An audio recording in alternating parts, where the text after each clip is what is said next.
When did Abraham live?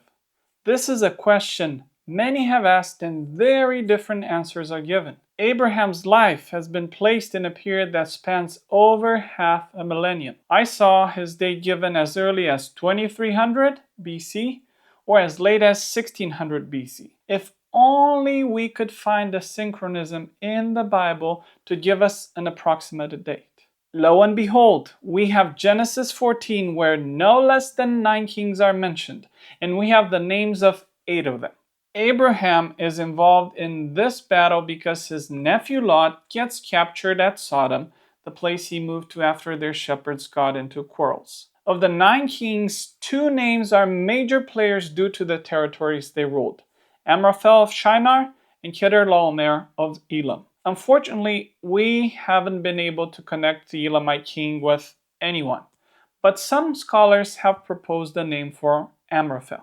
Assyriologists know a king by the name, drumroll, Hammurabi. Yes, the Hammurabi, as in the guy with the law code. Let's explain the connection. Shinar is the biblical name for Babylon.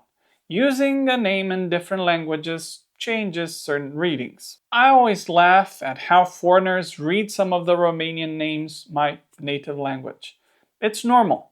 Names change even more through the centuries. Hammurabi is the Akkadian version, while Amurapi is the Amorite name. The Hebrew name in Genesis is Amraphel. We need to remember the Hebrews used an abjad, not an alphabet, meaning they didn't use vowels to vocalize their words when the Bible was written.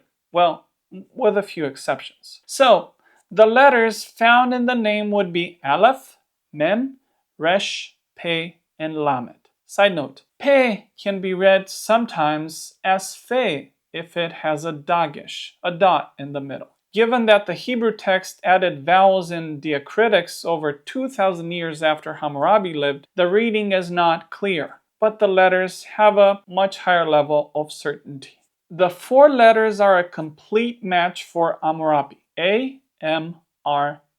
This can be an accident to have a Babylonian king that matches 4 out of 5 letters. Many have asked about the final Lamed. There are contemporaries of Hammurabi whose name ended in L, a theophoric element. Names like Samuel or Reum-El, Amut-Piel are just a few examples, names that we have in the Bible as well, but centuries after the Mari texts. The best argument I found for a match of the theophoric element was Mierup's biography of Hammurabi. Here's a quote: "Perhaps the highest esteem awarded to him was his inclusion among the gods during his lifetime. He is called the god Hammurabi, the Good Shepherd, in one song that celebrates how the gods of the south respect him. At the time, people named their children after Hammurabi. The name Hammurabi Ili, meaning Hammurabi is my god, appeared, something unparalleled in his dynasty.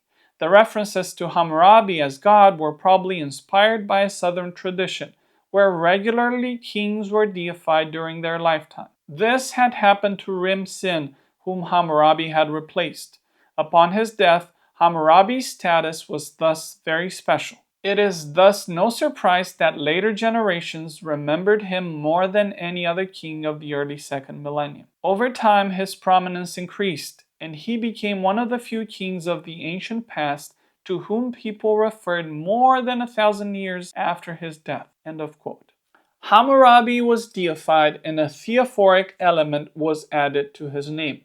Amurapi Ili made it somehow into Hebrew and ended up as Amraphel. Thus, we have a complete match for all 5 letters.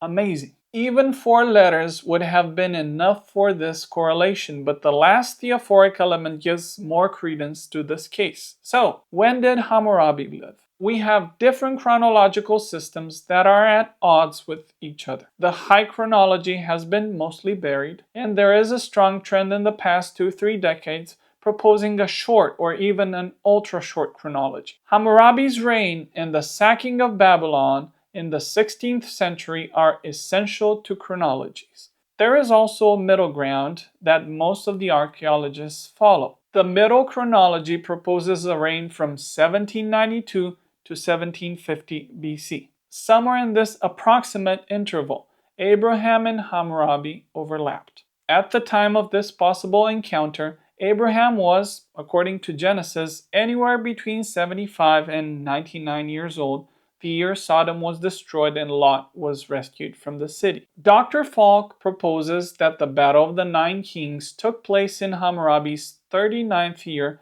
based on an eponym list. I will argue in our next video, I think convincingly, why he is wrong.